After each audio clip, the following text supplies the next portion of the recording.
यार मैंने तुम्हें 1000 बार बोला ऐसी हरकतें मत किया करो। अरे यार आई एम सॉरी, अब जो हो गया सो हो गया। सॉरी। हाँ तो गलती भी तो तुम्हारी थी।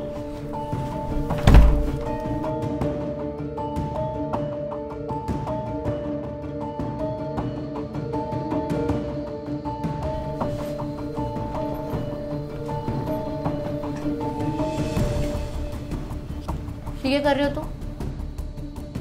आजम मैं पूछ रही हूँ क्या कर रहे हो तुम? कहीं बाहर जा रहे हो? मैं अपना सामान पैक कर रहा हूँ। अब से हम साथ में नहीं रहेंगे। अगर इस घर से कोई जाएगा ना तो मैं जाऊँगा, क्योंकि ये घर तो तुम्हारे नाम पे है, तुम्हें तो कोई निकाल नहीं सकता। और तुम ये सब इसलिए कर रहे हो क्योंकि तुम्हें मैंने थप्पड़ मारा। Come on Azam, be a man. तुम्हें तो पता है ना, जब मुझे गुस्सा आता है तो मुझे भी नहीं पता होता कि मैं क्या कर रही हूँ। और हस्बैंड वाइफ में तो छोटी मोटी लड़ाइयाँ तो होती रहती है, इस बात का इतना बड़ा इशू बनाने की क्या जरूरत है? अरे सॉरी बोल तो रही हूँ ना। काजल, जब एक आदमी एक लड़के के थप्पड़ मारता है ना तो बहुत गलत होता है, बहुत बवाल मचता है, कोर्ट कचहरी सब कुछ हो जाता है। लेकिन जब आदमी के लगता है तो सब क्या बोलते हैं? क्या हो गया यार, बी अ मैन। तेरी भी लगती है क्या? काजल, एक औरत के लिए पैसा प्यार बहुत इंपॉर्टेंट होता है, और मुझे नहीं लगता पिछले 4 सालों में मैंने कोई भी तुम्हारी ख्वाहिश पूरी ना की हो। लेकिन एक बात बताऊं, एक आदमी के लिए प्यार और पैसा इंपॉर्टेंट तो होता है, लेकिन उससे इंपॉर्टेंट होती है उसकी रिस्पेक्ट। और जो तुमने थप्पड़ मारा है ना वो बहुत गलत था। और तुम टेंशन मत लो, मैं बस यहां से जा रहा हूं। अगर तुम्हें कोई चीज की कमी लगे ना तो मुझे फोन कर देना, वो भी पूरी कर दूंगा। हद है आजम, सॉरी बोल तो रही हूँ, प्लीज माफ कर दो ना।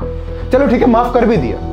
फिर भी मैं तुम्हारे साथ में आगे नहीं रह पाऊंगा इस घर में, क्योंकि काजल जो इज्जत मैं अपने लिए तुम्हारी आंखों में देखना चाहता था ना वो जा चुकी है, और जो बची कुछ है ना मैं उसे जाने देना नहीं चाहता। इसलिए मैं खुद इस घर से जाना चाहता हूँ। और तुम बिल्कुल टेंशन मत लो यार, तुम्हें किसी भी चीज की, छोटी सी भी चीज की जरूरत हो ना तो सिर्फ मुझे एक कॉल कर देना, वो भी पूरी कर दूंगा।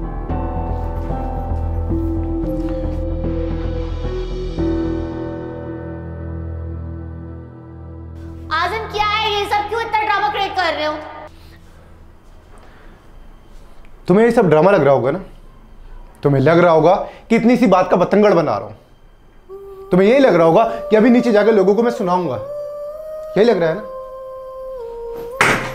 तुम्हें पता है काजल, जब हमारी शादी हुई थी ना तो मेरे दोस्तों ने क्या कहा था?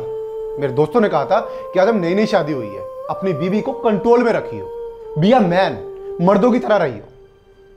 लेकिन नहीं, मैंने ऐसा कभी नहीं सोचा कि मैं तुम्हें दबा के रखूं।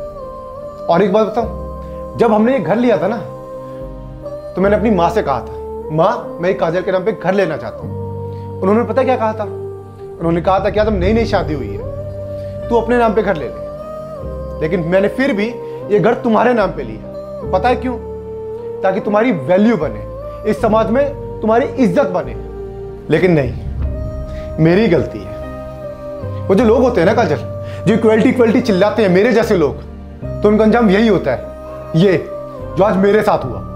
एक बात बताऊं काजल, इस समाज में जो पहले से चलता हुआ आया है ना, अगर कोई भी मर्द उससे हटके चलना चाहेगा ना तो वो वही भुगतेगा जो आज मैंने भुगता है, ये अंजाम, अपनी बीवी से थप्पड़।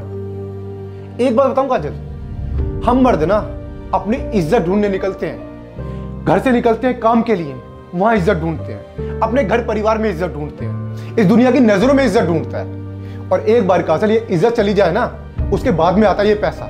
और अगर इज्जत ही चली जाए तो ये पैसा किस काम का? छोड़ो, मैं तुम्हें इज्जत वाली बात ना समझा ही नहीं पाऊंगा।